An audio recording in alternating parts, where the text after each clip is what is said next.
Alfred was living in England for something like 5 years. Then he came back to Valbona, and he looked around and saw this village that had been full of people. And yeah, it was always remote and isolated and independent, but it was suddenly empty. And he thought, I think, something like, my God, this won't exist anymore unless it finds a radically new future that no one is thinking about. And that future, he decided, was tourism. And it was really him that started bringing people to Valbona.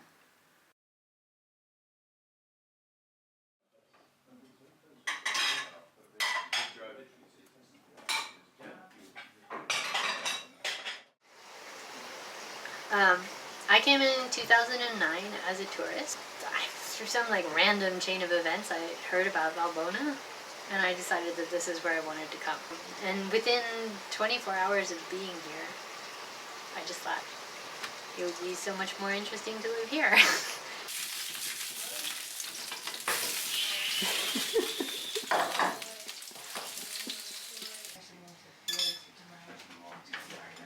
Tea. Well, I thought the standard of the waymarking was really good. Yeah, much better than I've seen in the rest of Europe, actually. I was pretty surprised compared to some of the places that we walked before. It was a lot better, wasn't it? Yeah, it's nice to see people taking a bit of care about it. The obvious thing that Valbona was missing as a tourist destination and as a national park of any kind of seriousness was hiking trails. I mean, there was no way for anyone to go walking here unless they were going to pay 50 euros a day for a guide. On this first year that I was going back and forth between America, I came back on my second trip, I think, with a surveyor's wheel and a compass. And I was like, look, the surveyor's wheel is really cool. You roll it over the ground and it counts the distance. And I disappeared into the woods one day, and after hours I came back and I was like, look, I've carefully charted, every time I change direction I take a compass reading and then I measure how far it is to the next change of direction on the trail, and having spent an entire day I have successfully mapped 700 meters of trail. And Alfred, the remote mountain person, was like, I think what you want is a GPS. And I was like, oh. You stay over there. We just got there.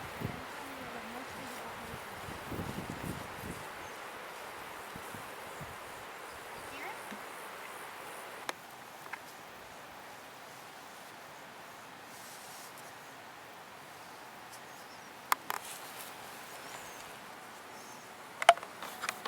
That's good. Then we need one right there. Here or here? Maybe stand at that rock and scratch your head and say, where do I go now? Well done. Here? There's for something pretty simple, which is just a 10 centimeter long red line, it conveys a lot of information. So by putting it at this angle, I'm telling people over there, not over here. Yeah, exactly. So that is... That's really how the hiking trail started. I mean, I was kind of flabbergasted at the idea that anybody could just move to somewhere in Europe and be like, this place needs hiking trails, let's make some.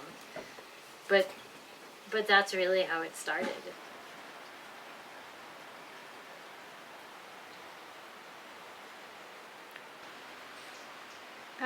So in 2009, UNDP came to Valbona and they wanted to do a whole bunch of development projects to take place in 2 years. They asked us if we had any interesting ideas. We mentioned that we were thinking of making hiking trails or starting to make hiking trails, and they said, what a great idea. They asked us for a copy of the map that we had not easily put together and disappeared with it. Came back, they said, oh, you're going to be really excited, we're going to do a big project. We said, great, when do we start? And they said, no, not you, we have to hire professionals. At the end of 2 years, all the money had disappeared, and the local contractor who didn't know anything about hiking trails came back to us and asked us if we would be willing to mark all the trails in the next 2 weeks with some indoor house paint. So these are some of the signs that UNDP paid for. They just used junk wood and they didn't seal it at all. So it's only been, I think, 2 winters, and they're totally illegible and destroyed. So little by little, we're replacing them with the signs that we make. Valbona National Park is 8,000 hectares. You can walk easily for 2 weeks without ever coming down. I mean, you're talking about, it's a massive investment of time. It takes 4 hours to mark a kilometer of trails well. So we're talking about, this is a years and years and years project. It doesn't lend itself to having somebody come in and be like, we'll pay somebody to go and mark this quickly. You can't do it quickly. So after these adventures in disappointment with our vision of trail marking not being taken very seriously, we kind of came to the realization, well, either there are going to be trails or there's not going to be trails. Marking trails is a lot of work, and the real question is, if there are going to be trails, who cares enough to make them? Who's going to make them well? Who cares enough to keep working on them, and even more importantly, to maintain them?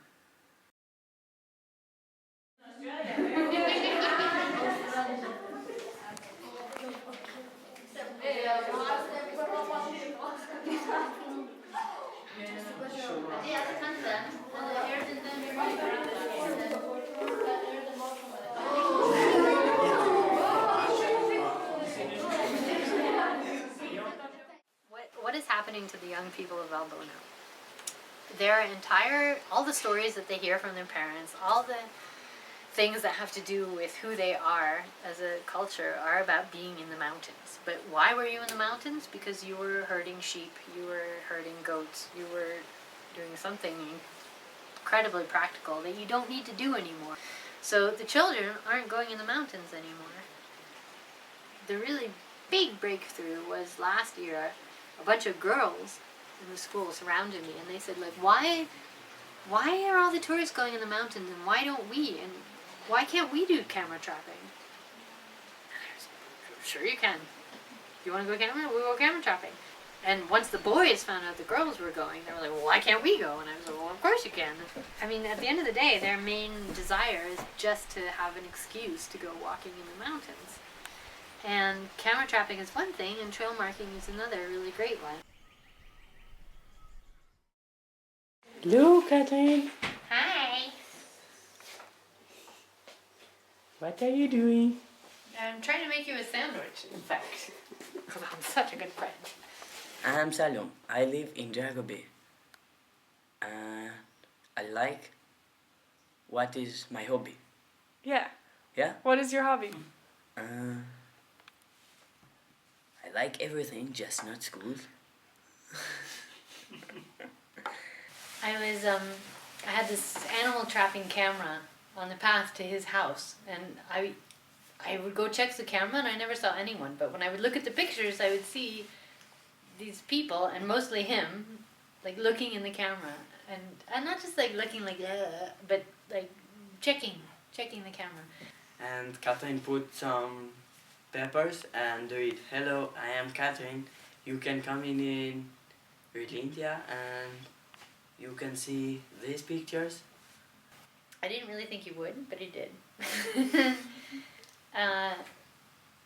But also what's great about how we became friends is that we were combined in caring about kind of developing things, but developing things in a respectful way. So he wanted to do things to benefit his family, and so did I. So we started collaborating on marking trails. For example, there's no one person in this valley that you can ask to tell you where all the trails are. In Kukai, you need to ask the Husai Fis or clan. They know all these trails. For Kalata or Pretsmaras, you ask the Salimai. To go around Jarper, you need to ask the Ismailai and Metaliai from Dragobi. And so that's why it really needs to be a community project to put all of this knowledge together.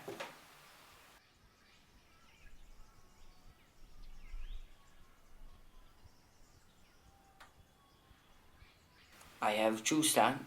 I have one just for sleeping, and I have one stand for sleeping and for cooking, and for everything it's big stand. And when coming some tourists to my stand, every say, oh, it's nice, we like for coming again. We go back again, and we send my friend to you. I think people like it. So the prepara, sanir shkanatia, course the prepara, para you, kor you can shinur kitsteg. Okay. Just 10 people in the summer or something. Course the cash. And now have 100 or something. Yay! That's the idea. A tourist who can walk. The tourist for one day. How long do they stay in Valbona? The Reaper did it. Show someone that's produced it. Reaper did it. Show someone that's produced it. Wow. Okay. So in fact, for business. They're beginning to understand that the trail marking is really important to their families, because if there are marked trails which go by their houses, tourists will come by their houses, and if tourists come by their houses, tourists will stop, and tourists will pay for lunch, or tourists will pay for dinner, or tourists will come and sleep. And so from that, they're beginning to understand that in a very organic way, the importance of hiking trails to the local economy. There's usually only one trail that can get you from here over to there and around the other side of that mountain to whatever. In any other modern setting, that would be called intellectual property. And that knowledge is not only the property of people here, it's the character of people here. Their entire culture is built on a mutual relationship with the mountains, and it's a beautiful culture. A culture that deserves to survive, but will only survive if it has economic sustenance. And the only place that economic sustenance is going to come from is those trails. So this is like a completely natural full circle. They know the trails, they make the trails, they should get the benefit from those trails. If nobody tips any balances, if the local people are not a key part in the making and preserving of Valbona National Park, the local people will become nothing more than just so much more interesting fauna. Or worse, they will simply cease to exist. You know, one of the things that makes Alfred amazing is that he spent time outside of Albania, and he went to England, and he went to Europe, and because he had that experience, he could come back and choose Valbona. You know, and that is what I would wish for all the children of Valbona and the future generations, and even all of us now, you know, is that we understand the richness of what we have, and that we choose it with all our hearts, and then, having chosen it, that we caretake it.